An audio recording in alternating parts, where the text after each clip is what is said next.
মা। এই মা নামটা শুনতে অনেক ছোট মনে হলেও এই মায়েদের দায়িত্ব হয় অনেক বড়, যে দায়িত্ব হয়তো কোনোদিনই আর শেষ হয় না।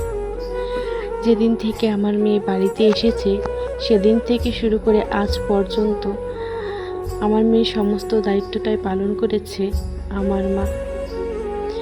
মা আমি হয়েছি ঠিকই, কিন্তু মায়ের সমস্ত দায়িত্ব পালন করছে আমার মা। সেই শুরু থেকেই স্নান করানো, তেল দিয়ে দেওয়া, ব্যায়াম করানো, এমনকি বিকেলবেলা করে ঘুরতে নিয়ে যাওয়া, সমস্তটা চেনানো, কোনটা গাছ কোনটা পাতা, পশু পাখি, কি করলে আমার মেয়ে ভালো থাকবে সেই চেষ্টাটুকু করা। ওই যে কথায় আছে না, মা ছাড়া মা হওয়া অনেক কষ্টের।